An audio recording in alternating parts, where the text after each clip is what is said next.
कमजोर वर्ग के लोगों को मिलने वाले ईडब्ल्यूएस कोटे पर आज देश की सर्वोच्च अदालत ने अहम फैसला सुनाया है। अदालत ने इस 10% आरक्षण को वैध करार दिया है। जस्टिस दिनेश महेश्वरी ने ईडब्ल्यूएस आरक्षण को सही करार दिया है। उन्होंने कहा, यह कोटा संविधान के मूलभूत सिद्धांतों और भावना को उल्लंघन नहीं करता है।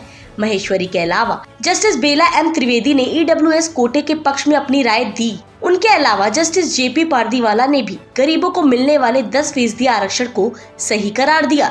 उसको माननीय सुप्रीम कोर्ट ने जायज माना है।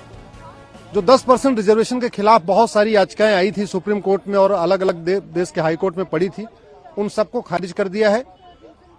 माननीय सुप्रीम कोर्ट का कहना है कि ये जो ईडब्ल्यूएस कैटेगरी है, ये कहीं से भी जो कास्ट बेस्ड रिजर्वेशन है उसको कॉन्फ्लिक्ट नहीं करता, ये किसी भी कॉन्स्टिट्यूशन का वायलेशन नहीं करता, आर्टिकल 14 का वायलेशन नहीं करता। इसलिए जो गरीब, आर्थिक रूप से जो गरीब हैं, उनको ये 10% का जो रिजर्वेशन है, ये प्रावधान यथावत रहेगा, ये चलता रहेगा, इसमें कोई रोक नहीं आई है। दिल्ली में प्रदूषण के कारण लगे प्रतिबंधों में ढील दे दी गई है। साथ ही 9 नवंबर यानी बुधवार से प्राइमरी स्कूल भी खुल जाएंगे। दिल्ली की हवा में AQI का स्तर कम होने के बाद दिल्ली सरकार ने स्कूल खोलने और सरकारी कार्यालय के लिए वर्क फ्रॉम होम के फैसले को वापस लेने का ऐलान कर दिया है। दिल्ली के पर्यावरण मंत्री गोपाल राय ने कहा कि आज से सभी दफ्तरों में पूरी क्षमता के साथ कामकाज हो रहा है। उसमें फेज 4 में highway, road, flyover, overbridge, DJB, pipeline, power transmission पर और एक्स्ट्रा बैन लगाया गया था, जिसको खोल दिया गया है। प्राइवेट डिमोलिशन और कंस्ट्रक्शन का काम अभी भी बैन रहेगा।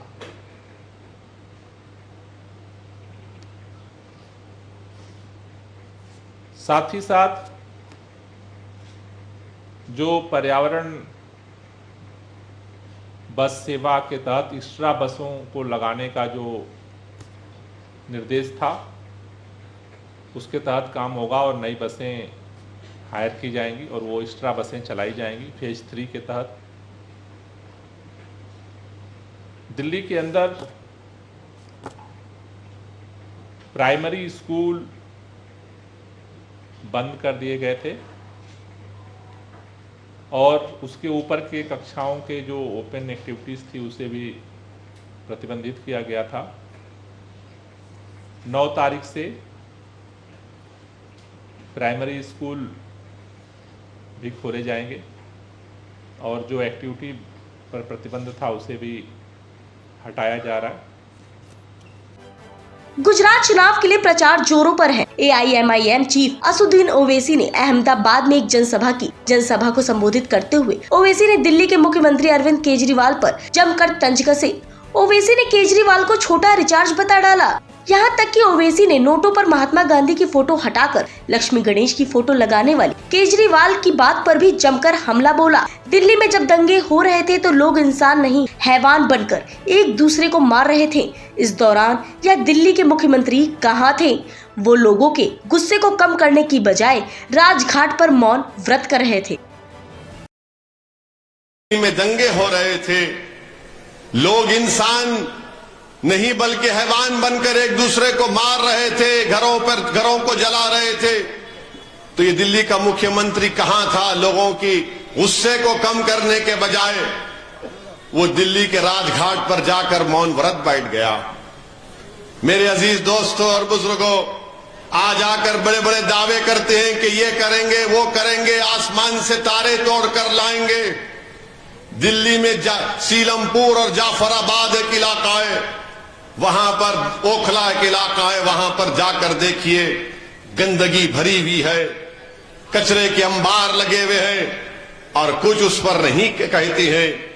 मेरे अजीज दोस्तों और बुजुर्गों, ये छोटा रिचार्ज, जब इनसे पूछा गया कि बिल्किस बानो पर बोलो, तो उन्होंने कह दिया कि हम बिल्किस बानो पर नहीं बोलेंगे, हम बिल्किस बानो पर नहीं बोलेंगे, उन्होंने कह दिया।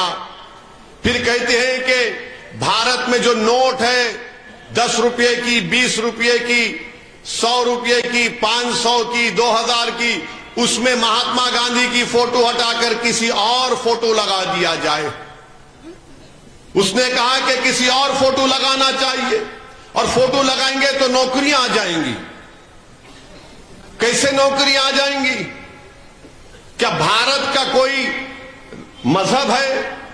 क्या भारत मुसलमानों का है? क्या भारत हिंदुओं का है? क्या भारत सिखों का है? क्या भारत ईसाइयों का है? भारत किसी मजहब से भारत का कोई ताल्लुक नहीं है। भारत सब मजहब को मानता है। भारत जो खुदा अल्लाह भगवान को नहीं मानता उसको भी मानता है। मगर ये छोटा रिचार्ज ये कह रहा है कि मैं छोटा मोदी हूं, अब बड़ा मोदी बनना चाहता हूं। उन्हीं के नक्शे कदम पर ब्यूरो रिपोर्ट, तफ्तीश न्यूज।